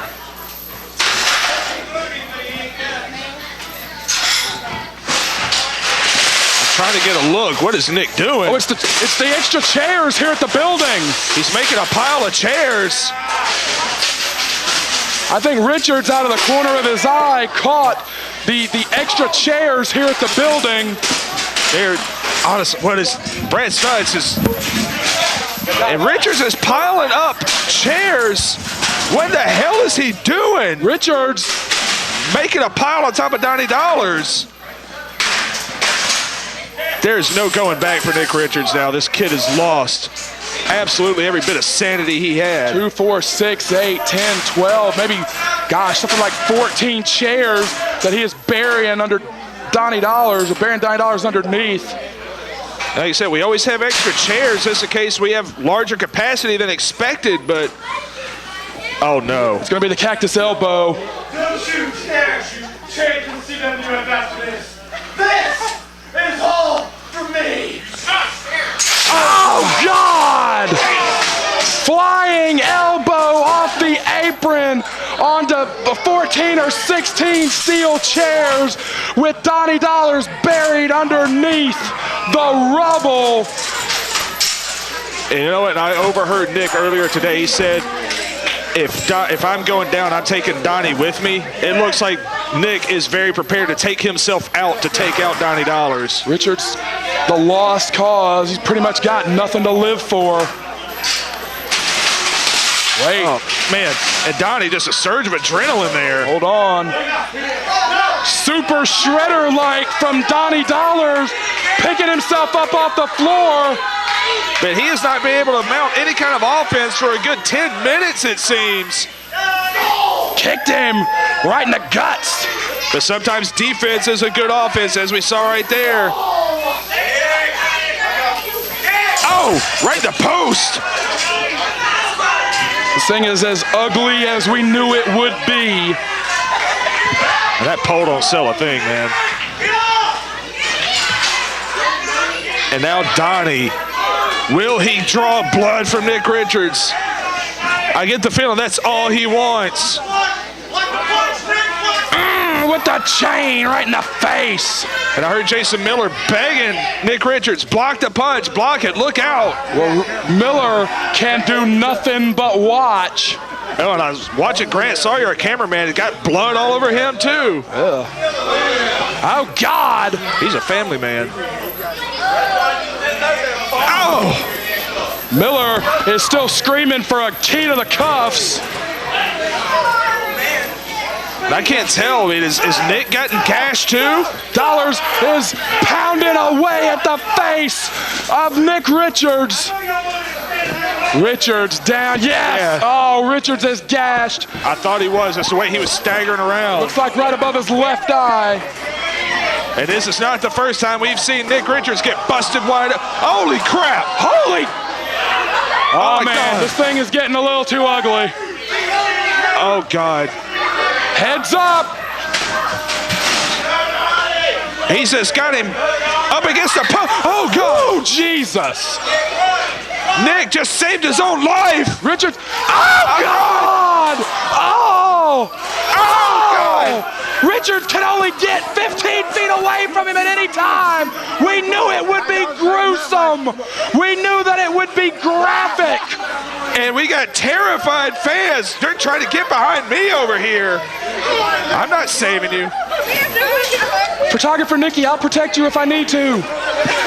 Richards fired. Oh, this has got to be it. Fired into the ring. Two. And Nick Richards bleeding like a stuck pig. No pun intended. You know, I keep trying to do anything to distract myself from the fact that these are two guys that I've been up and down the road with for years. Donnie is saying that this is going to be all. Oh, damn it, Brad. I mean, you're a person. You know these guys. These are your best friends. If you want to get emotional about it. These are two humans in here tearing each other apart like they're damn animals. Cutter! Richards hit the cutter on the chain, no less. Holy God, cover! Oh my God! Richards, no! I thought Richards was gonna survive again. Good Lord. And Richards, did he play his last card? He's pinned so many guys with that out of nowhere. And Nick, he's going back outside the ring. What is he looking for? We got some of the staff trying to pull weapons away from ringside here. Yeah, get that thing away from them, for the love of God. Yeah, our tech guy, J-Mac, trying to get that damn bat out of here. Richards trying to get away. I'm sorry I'm swearing so much. No, I don't think he's trying to get away. He's got a bag. Oh, God. Nick, the bag is open, brother. Oh, my God. Tacks are all over everywhere. Oh, my God. This thing is getting dangerous. This thing is getting real dangerous. Richards does not care about anything or anyone. We need to train him with a broom or something. We got tacks all over the floor. They're everywhere. This thing is getting real dangerous. Oh, God, thousands. Good God almighty. Hundreds and thousands of thumbtacks. Good God almighty. I apologize. This thing is going way too far here. This final battle on the night of grudge matches. But good grief. The entire ring, ringside covered in thumbtacks. Richards wrapping up that chain. Drills him with the elbow. Oh, God, was a chain not enough? Well, we're gonna need everyone to stay back on that side of the ring. Oh, man. This place is in a stunned silence. I have never seen, well, I won't say never, but it's been a long time since I've seen thumbtacks in a CWF ring. Richards looks like he may be calling his shot. Oh, no. Oh, no. Oh, no. Cutter, no! Into the buckle. Tacks went flying in the air. Oh, God. He snapped the chain. Good Lord. Richards is a bloody mess. Dollars is gashed open. And we have these ominous thumbtacks all over the ring. Dollars, I think, tried to throw Richards into the tacks. Richards avoided it. With a pretty smart move, I'll give him credit, snapping that chain. Oh, God. Choking him down. He's choking away. Now, Donnie will get choked out here. I got to think that would be the end of the matchup. Does Robbie Walsh have discretion to stop this? I mean, if the man can no longer defend himself, I got to think that's the match. And Robbie Walsh, let's be honest about it, is a friend of both of these guys, you know, at one point or another. Will he let this keep going? Oh, for the hand. Robbie's going by the hand. If the hand drops 3 times, it's over. That's 2. Good move on the part of Robbie Walsh, our official. No, Donnie's alive. No, he says no. He says no. Donnie Dollars is still in the fight. With his last gasp of breath. Richards is wrapped up in the chain. He's got to fight out or he's going to get choked down. Good thing these boots have got inch or 2 soles on them. Oh, clothesline. You really, anywhere you fall in the ring, you're going to crash into those tags. They're everywhere. And you just saw it. Nick just caught a couple of them on that last clothesline. Oh, and there's a choke by Donnie. God, Nick looks like the prom scene in Carrie right now. Richards, the chain wrapped around his throat. The brutality that is being shown by both these men in this final battle. Donnie Dollars swore that he would take 10 months of aggression out on Nick Richards. We are seeing a violent spectacle here at Night of Grudge Matches 2014. Perhaps the most hateful grudge we've ever seen in CWF Mid-Atlantic is unfolding right now. I've never seen anything like this in my life, and he's dragging him in the tacks. Oh my God! This is sick. Oh my God! Oh God! Donnie, oh no, looking for the pump handle here. I know what he's thinking here. He's got the chain wrapped around him also. Oh, drops him hard. And the only saving grace is that he did not plant him in those tacks. Fans are calling for one more time. They want to see the brutality that this thing has brought come to an end. They want to see the fatality of Richards here. Donnie has got him up. It's like the Roman Coliseum. The fans gave Nick Richards a thumbs down. Oh, God. Oh, God! Into the tax! Richard goes! And that is all! Donnie Dollars wins perhaps the most brutal match we have ever seen in CWF Mid-Atlantic history. I have no words. 26 seconds. Your winner by pinfall, Donnie Dollars! I really have no idea what to say. For a while. Just sit low. Hang low. Go back. It ended just as... I don't even have the words, Brad Stutz. It has been a long 10 months for that man, Donnie Dollars. But on January 25th, 2014, Donnie Dollars has had his vindication. He ended this just as definitively as Nick Richards started it. We thank you for joining us. We will see you on February the 8th at the Ultra J Showcase. Oh, God.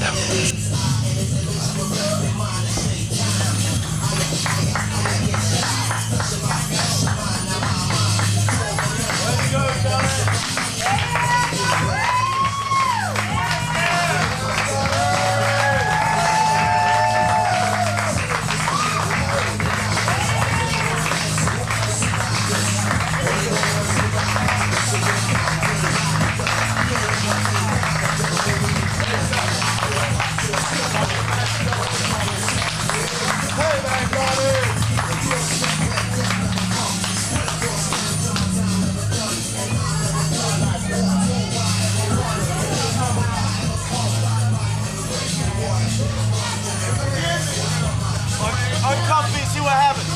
Uncuff me, see what happens. Paul, you the one that needs to be handcuffed. Ladies and gentlemen, CWF Mid-Atlantic returns to action on February 8th. We would now like to ask you to please clear the building. We've got a lot to clean up here tonight. Nick. All trainees and staff to the ring, please. Thanks everybody for coming out. Can you get that old man over here with the key?